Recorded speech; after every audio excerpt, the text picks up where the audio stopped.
What's up, Warriors fans? It's your main man, Max, here from Warriors Latest. And after the news I just heard, we got a lot to talk about when it comes to Dub Nation. Now, the news around the campfire is that the Bucks aren't interested in moving Giannis, and they intend on building around him moving forward, even though they've been bounced from the playoffs in the first round these past 3 years, and Dame Lillard is out with injury for the next year. Now, what does this mean for the Warriors? Well, you and I both know that the idea of the Warriors acquiring Giannis was a far-fetched idea to begin with and wasn't going to happen. It was just put out there by random bloggers as a thought piece. But what this does do is it resets the market for the Warriors' number one target, Kevin Durant. And now that we know Giannis isn't going to move, the market for Durant is going to heat up. And when you have teams like the Spurs, Rockets, Knicks, and even the Raptors going after a player of Durant's caliber, you know the price is going to start to go up again, and the price may be a little too rich for the Warriors' blood, which means the team has to shift to Plan B. Now, what are the Plan Bs out there? All right, Plan B, re-sign Jonathan Kuminga and keep him on the roster. Well, if you run it back with the same team, you're going to have the same results. And we're going to see the Warriors again get knocked out either in the first round or the second round, or not even make the playoffs at all, which is pretty concerning considering how the Warriors ended their season on a hot run going 23-8, but they got knocked out because they weren't big enough. And it's time for the Warriors to again accept the fact that small ball no longer works in the modern NBA. Now we look at the playoff runs, it just hasn't worked. They've always been knocked out by a strong center who has been able to stifle them at the rim. I remember watching the Warriors play the Wolves, and once Steph went down, they had nobody that could shoot a three. Anytime the Warriors tried to shoot a three, they were like trying to hit water falling out of a boat, and they couldn't do it. So they have to find a way to get better. So what are the Plan Bs that are out there? One of the big ones I've been hearing about is Lonzo Ball and Nikolai Vucevic in exchange for Jonathan Kuminga. And apparently they're going to add a top 5 protected first round pick. Now, I'd like that deal.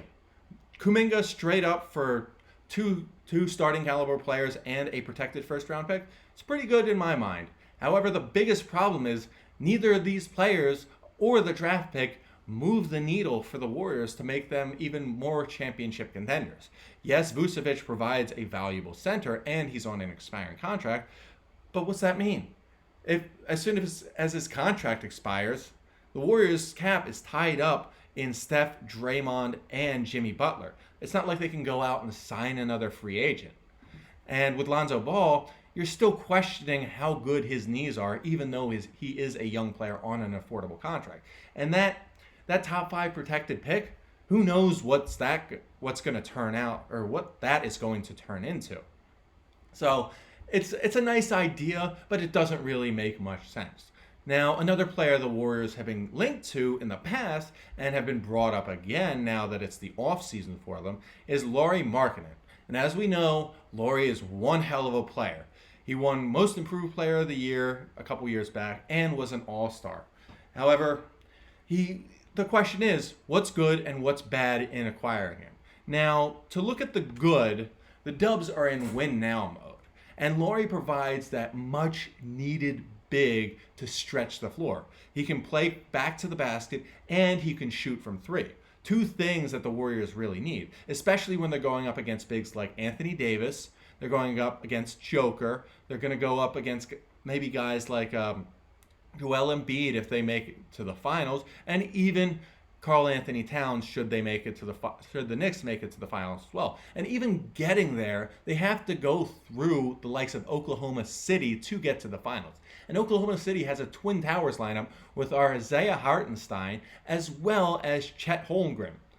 And if you have to go through all that just to make it to the finals, bringing in a stretch big is going to be essential.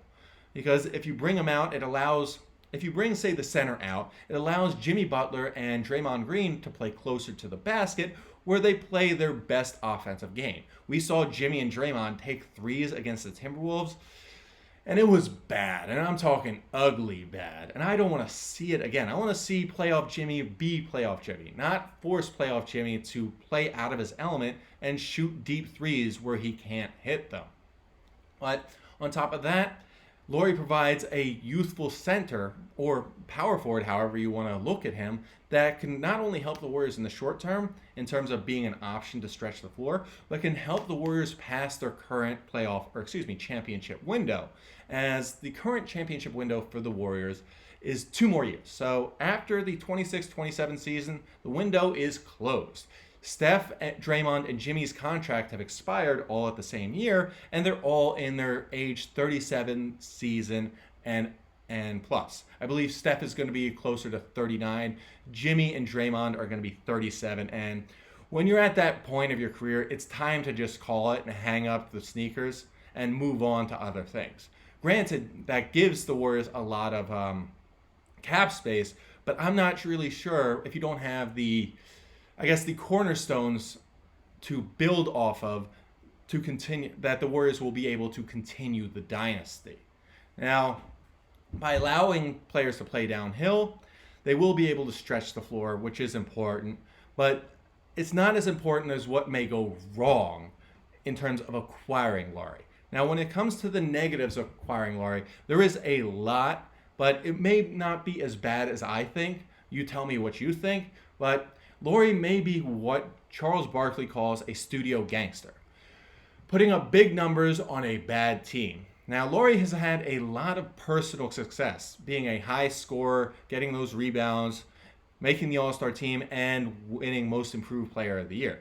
However, this is not translated to team success, as the Jazz haven't won or even gotten to the playoffs since they traded away Rudy Gobert and Donovan Mitchell. And personally, that's concerning. If you're playing for a team where you're just playing for numbers, how is that going to translate when you're on a team that's playing for championships? And I'm not 100% sure it's going to translate perfectly and may blow up in the Warriors' face both in the short term and in the long term. What's even worse about trying to acquire Laurie is having to negotiate with Danny Ainge. Now, in any trade involving Ainge and an all-star player, Ainge likes to draw more blood than your local blood drive, and that says a lot. And this habit dates back to 2013 when Ainge, with the Celtics, traded Kevin Garnett and Paul Pierce for 3 future unprotected first-round picks and some tradable assets, with those first-round picks turning into Jaylen Brown and Jason Tatum. And that trade haunts the Nets to this day. And I don't want to see the Warriors do something like that and end up in the toilet like they used to be from 2001 all the way to the We Believe team in 2007, then going back into the toilet until Steph Curry really brought them back to prominence thanks to the help of Mark Jackson and Steve Kerr. Now, this isn't the only time that Ainge has done this, as he also did this when he took over the Jazz. First, he traded Rudy Gobert for 4 unprotected first-round picks, 5 if you count Walker Kessler, who was drafted a few weeks prior to the Gobert trade, and a bunch of tradable assets, which in turn were traded later for more future first-round picks. Now, the same thing happened with Donovan Mitchell. He got Laurie for Donovan Mitchell and Colin Sexton, he got Laurie and Colin Sexton and 3 future unprotected first-round picks for Donovan Mitchell.